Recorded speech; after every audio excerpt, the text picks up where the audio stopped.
UFC 315 is this weekend, and I'm here to tell you that JDM is not ready to fight someone of the caliber of Belal Muhammad.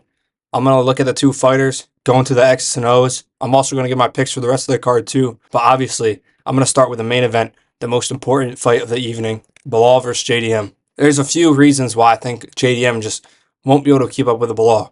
First, let's look at the obvious advantage in cardio that Belal has.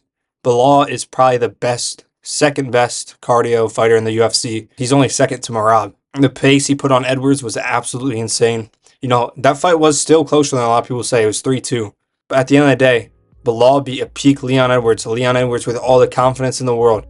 You know, they say when you become a champion, you get 30% better. And I believe that's true. So he beat a peak Leon Edwards coming off dominant wins over Kamaru Usman. Well, the third Kamaru Usman fight, and Colby Covington. Belal smoked that guy. Help me! I mean, even in that fifth round, Belal was winning the majority of it, and Leon landed a couple of shots at the end, but 70% of the fight, 70 to 80, Belal was winning. And then we can look at a fight that JDM had against Gilbert Burns, in which it was 1-1 going into that third round, and he was down. He was losing that third round, and he wasn't able to hurt Gilbert chinny go bot Burns with any of his punches. And he finally caught Gilbot with a knee. He didn't even knock him out clean. It was a TKO.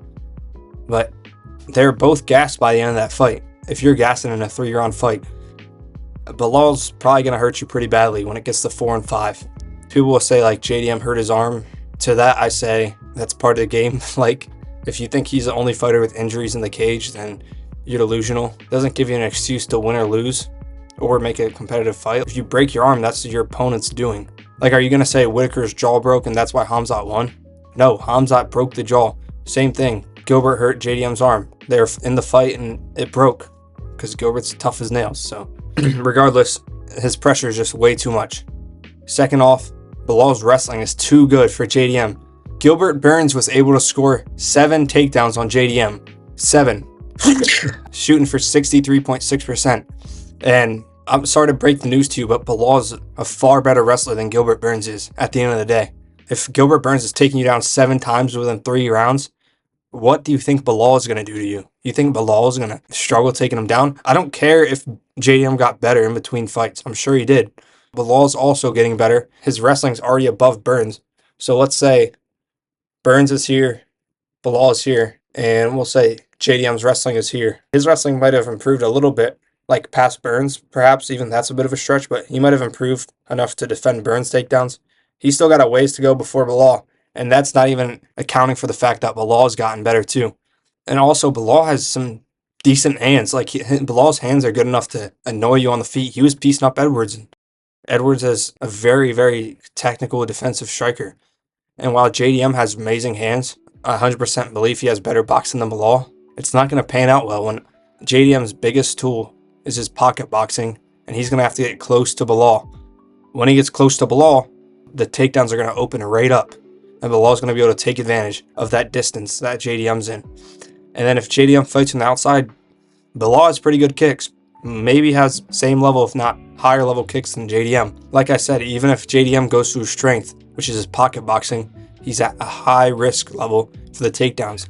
Also, like I said earlier with the whole championship thing, when you win the belt, you get 30% better.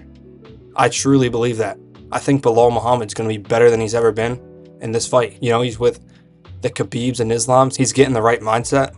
He's starting to develop that championship mindset, and his confidence is greater than it's ever been before. So he's going to look better than he did against Leon. I don't think JDM's better than Leon. At least his grappling's not. His striking, yeah, for sure. But grappling-wise, Leon's far better than JDM. And Belal pretty much toyed with Leon when it came to the grappling. And lastly, this isn't a reason why Belal will or won't win, but I'm telling you why you should be rooting for Belal to win. If Belal wins this fight, we get Ilia Topuria versus Islam Makhachev. If JDM wins, Islam's leaving the lightweight division. So if you don't want to see Ilia Topuria and Islam Makhachev, one of the biggest fights in UFC history, then go ahead, root for JDM. But if you actually want to see that fight, you should be rooting for Belal. If you're not, you're just delusional. The only thing I'm worried about with Belal is his age, 36, but he is in the higher weight class. He's in welterweight. Gilbert Burns gave JDM a tough fight at 37. So I don't think Belal's age is going to be a big problem. And like I said, he's higher level than Gilbert Burns. So overall, I think Belal is just going to be a formidable matchup for JDM. People just overrate JDM because there's some TikTok edits of him or whatever. But we've seen him exploited in the grappling, which so happens to be Belal's strength. And Belal's hands are going to be enough to pester JDM. And he's just going to pressure him to get JDM tired and drown him. Simple as. So I think I'm going to go Belal by decision. Of course, JDM can catch him, but I just think Belal's confidence is too high right now. You know, he's got the championship mindset. It's going to take a lot for him to go down. Maybe Shavkat can do it because his wrestling's there. Buckley, perhaps. Usman. Prime Usman would smoke Belal, but JDM ain't no Prime Usman. So, again, I'm going to go Belal Muhammad by decision. I think it's a relatively easy pick if you look at their last couple fights. Next, we got Shevchenko versus Fiorot. Fiorot's the favorite. I'm not sure why. I don't really know what she's good at. Looks like she's a striker. I'm not worried about it. From my understanding, Fiorot's a striker, and I don't think any strikers are going to be beating Valentina Shevchenko, not only because Valentina has elite striking, but also because the only time we've seen Valentina lose in the past couple years has been grappling and submissions. So I don't think Fiorot's going to be a threat, and I think Valentina as an underdog is a great pick. She's going to be able to be defensively sound on the feet, probably piece up Fiorot, and she can always go to that grappling because Shevchenko's grappling is A1. Yeah, it might be a stink fest, but she's going to do what she has to do to get the win. She's got her belt back. She's got her confidence back. Fiorot, count your days. You're about to be done. Next, we got Aldo versus Ayman Zahabi. Again, this one's a relatively easy pick. Aldo has the best defensive wrestling in UFC history. Who else is defending every single one of Merab's takedowns other than Aldo? Like, it's just insane at this point. But Aldo, I just saw some training footage. He looked extremely fast. So I think this one's going to be an easy pick. I'm sure he's been practicing his cage wrestling, getting out from the smudge. After that Mario Batista robbery, he won that fight. Let's call it what it is. Fuck. Mario Batista's about to get flatlined by Chito Vera. But anyways, Aldo's going to be too fast for Zahabi. His wrestling is going to be too good. It's just pretty simple. Zahabi's not outstriking Aldo, and that's where the fight's going to take place, on the feet. So Aldo's an easy pick here. Next, we got Alexa Grasso versus Natalia Silva. Look, I call me a casual if you feel, but I'm not too well versed on Natalia Silva.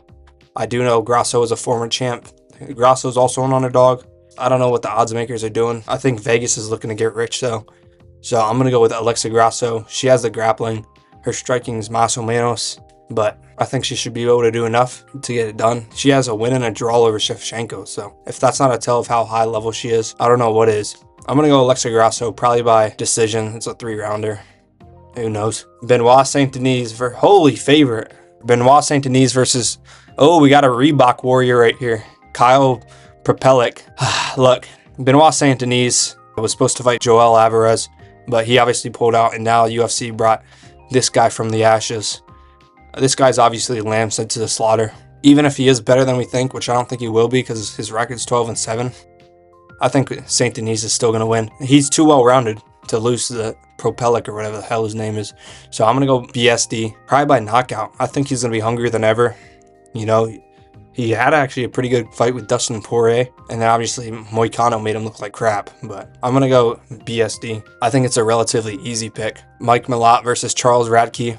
There's no odds on this fight, but we got to remember before the Jeff Neal fight, it's Neil Magny, sorry. Before the Neil Magny fight, which Mike Malott was winning, Mike Malott was touted to be one of the hottest prospects in the UFC, and everything changed after he had that upset against Neil Magny. We still got to remember the original reason we gave him that hype. He looked elite. He was an elite fighter, and he looked like he would be a formidable prospect. So I still remember the skills that Mike Malott had, his striking, his grappling. This is a 3-rounder, so hopefully his cardio holds up. But Charles Radtke, he's all right, but I don't think it's a good idea to give him the mic in Canada. So I'm going to go Mike Malott via plot armor 1 and skill. I'd assume Malott's the favorite. Next, we got Jessica Andrade versus Jabber and Deroger. Andrade is old as fuck, so I'm going to go with Jasmine just because she's younger. That's about it. Odestas Bukauskas versus Ian Kutalaba. I'm going to go with Kutalaba. He looked pretty good in his last fight. Solid knockout. And I think he's going to have the momentum going into this fight. Probably get another knockout. Oh, shit, this guy's from Lithuania. Odestas Bukauskas. He's got to get his head knocked out of the arena, though, so I'm going with Ian Kutalaba. Navajo Sterling versus Ivan Erslan. I'm going to go with Sterling. Obviously, he's a hot prospect. Even Aslan's being sent to the slaughter, used as a stepping stool. But Navajo Sterling's probably going to knock him out cold, send him into the Shadow Realm pretty easily. So I'm going with Sterling. Marc-Andre Barriault versus Bruno Silva. I think this is going to come down to who's the younger guy because they're both equally as subpar. Oh, shit. They're both 35. They're both coming off losses. This is a hard one to pick. I'll go with Marc-Andre Barriault. Next, Daniel Santos versus Jing Lang Li. I'm going to go with Santos. Santos is a dog. And Jang Lang Li looks like he's about to get his kicked. So, Daniel Santos, probably by an extremely brutal finish. Last but not least, Brad Katona versus Bezkat Almakhan. Brad Katona is a failed prospect coming off the Ultimate Fighter. Bezkat, his loss was to Umar Nurmagomedov, though, so it's excusable. So I'm going to go with Bezkat Almakhan to beat Brad Katona, who at the end of the day is just a fraud. Those were my picks for UFC 315. If you agree with any of them or disagree, leave a comment, and I'll see you soon.